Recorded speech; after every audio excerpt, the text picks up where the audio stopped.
A. There's a crossing through the Japanese Alps where the snow walls rise higher than buildings every spring. Getting the transport chain right on this route is the difference between a great day and a very cold, very long one. I mapped out the full 3-day route in a template, links in the description if you want it. Spring is the narrow window when the snow corridor opens, snowmelt charges every waterfall, and the highlands just start greening at the edges. Cable cars, a museum about medieval hell paintings, and a marshland where the trees give up and the wind takes over. Tateyama Station is where the crossing begins, the last place with cell signal and hot coffee before the mountain. People have been climbing this route for 1,000 years, believing the mountain was a gateway to both paradise and hell. Grab the through ticket here and forward your luggage at the counter first, because that deadline is firm and easy to miss. The cable car climb through cedar forest is a quietly beautiful transition most riders are too busy fumbling with tickets to notice. 5 minutes from the station, a small museum almost nobody visits, and it changes how you see the entire route. Inside, mandalas show pilgrims being led through rivers of fire, basically medieval tourism brochures for the afterlife. Tateyama was one of Japan's 3 sacred mountains, and believers donated to its temples like spiritual insurance for a better afterlife. Walk through before the cable car because it makes the volcanic vents higher up feel intentional instead of random. Midagahara is where the landscape stops being a forest and becomes open, wind-scoured alpine plateau at nearly 2,000 meters. Boardwalk trails cross a wetland with the Tateyama Range rising behind it, the first real visual payoff of the altitude. Most people stay on the bus through here, which means if you get off, the boardwalk is almost yours alone. Whatever temperature you think it is, subtract more, the wind at this altitude does not care what the valley felt like. Today's the reason you came. The highest point on the route, volcanic vents hissing sulfur, and a crater plain that reflects mountains. At 2,450 meters, Murodo is the highest point on the Alpine Route and the hub for everything famous about it. The rooftop platform gives a full circle mountain panorama, and on a clear morning it justifies every transfer that got you here. Get up here first thing, because clouds build through the day and you cannot predict when they will take the view.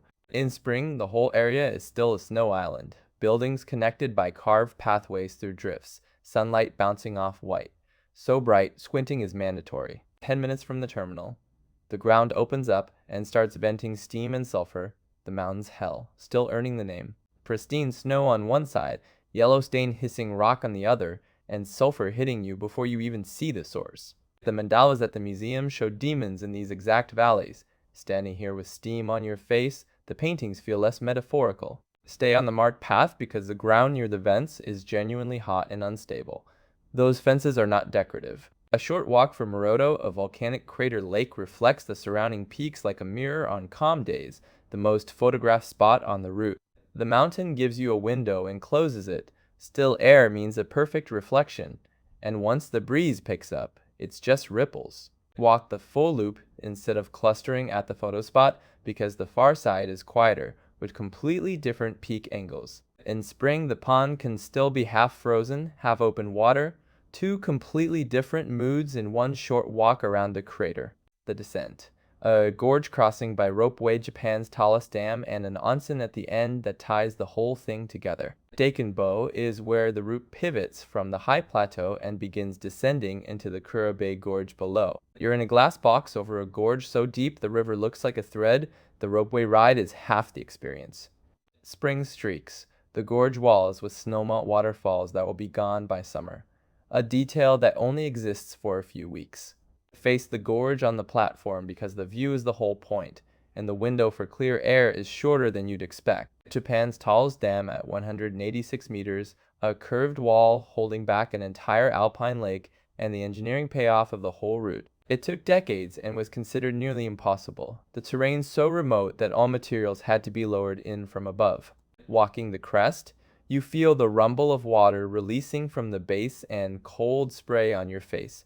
Awe and unease mixed together. Walk the full width because the perspective shifts as you cross, and the far side gives the best view back toward the wall. After 3 days of altitude, wind, and sulfur, you get to sit in hot mineral water and let the mountain go. The water comes from the same volcanic system you just walked across. You're soaking in the mountain's exhaust, and after 3 days of cold, it feels like an apology. If you've never used a Japanese onsen, Read the basics first, rinse before entering, no swimsuits, tie your hair up. Book ahead during spring weekends because Alpine route traffic fills these places, and the best ending isn't negotiating day use availability at the front desk. 3 days of volcanoes, snow walls, cable cars, and one very large dam, the kind of crossing that changes what you think a mountain trip can be. I put the full 3-day route into a template with map views so you can customize it. Links in the description and pinned comment. Let me know which stop on this route you'd prioritize first, or drop your own Alpine route tips in the comments.